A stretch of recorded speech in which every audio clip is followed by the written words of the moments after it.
wakora iki ibintu byose wakundaga ubyambuka? Umuryango wawe, ubutunzi bwawe, ubuzima bwawe, waba ugikomeje kwizera Imana? Iyi si inkuru gusa. Iyi ni inkuru y'umugabo wabuze byose, ariko akanga kuva ku Mana. Kera habayeho umugabo witwaga Yobu, umugabo w'inyangamugayo, umugabo watinyaga Imana, umugabo wirindaga ikibi. Yari afite byose: abahungu 7, abakobwa 3, ibihumbi by'amatungo, abagaragu, ubutunzi n'icyubahiro. Abantu bamurebaga bamubonagamo guhirwa, ariko ijuru ryabonaga ikirenze ibyo. Umunsi umwe, ahantu hatabonwa n'abantu, Satani yahagaze imbere y'Imana. Imana iramubaza iti, ese wabonye umugaragu wanjye Yobu? Satani aramusubiza ati, birumvikana ko gutinya, kuko wamuhaye byose. Bimwake byose, azakuvuma mu maso. hanyuma Imana irabyemera.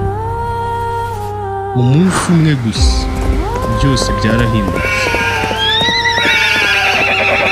Intumwa yaje yiruka, inka zawe zibwe, abashumba bishwe. indi nayo iraza, Umuriro waturutse mu ijuru, intama zawe zashize. indi, ingamiya zawe zatwawe. hanyuma inkuru ya nyuma. Abahungu n'abakobwa bawe bari mu nzu, umuyaga ukomeye waje, inzu iragwa, bose bapfuye. Yobu yikubita hasi, atari ukubera uburakari, atari umujinya, ahubwo ari ukuramya. Aravuga ati, navuye mu nda ya mama nambaye ubusa, ndetse nzasubira mu nda y'isi ntacyo nambaye. Uwiteka niwe watanze, kandi Uwiteka niwe ubwisubije. Izina ry'Uwiteka rihimbazwe. ariko ntibyari birarangira.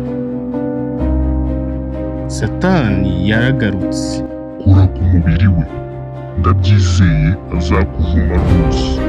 ndetse nanone Imana irabyemera. Umubiri we warangiritse, uruhu rwe rurwara ibibembe, yicara mu ivu, ashishura ibisebe bye, ndetse n'umugore we aramubwira ati, ese uracyakomeje kwizera kwawe? Yuma Imana maze witire. ariko Yobu arasubiza ati, Twakwemera ibyiza biturutse ku Mana, itwemere n'ibibazo. iminsi irahita n'amajoro arahita, ariko nako ububabare bukomeza. Yobu yararize, aribaza, arababara, ariko ntiyigeze avuma Imana. Hanyuma hagati mu muyaga Imana iravuga, atari ibisobanuro, ahubwo mu mbaraga, mu kuri no mu kubaho kwayo. Ndetse Yobu yarumvise.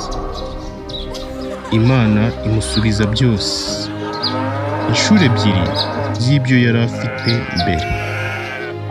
Ubuzima bushya, imigisha mishya, ariko intsinzi ikomeye ntabwo ari ibyo Yobu yongeye kubona, ahubwo ubwo Yobu yabaye. Kwizera si ukwiringira Imana igihe ubuzima ari bwiza. Kwizera ni ukwiringira Imana no mu gihe ibihe bitameze neza. Murakoze kureba, kandi ntimwibagirwe gukanda kuri subscribe. Amahoro y'Imana abane namwe.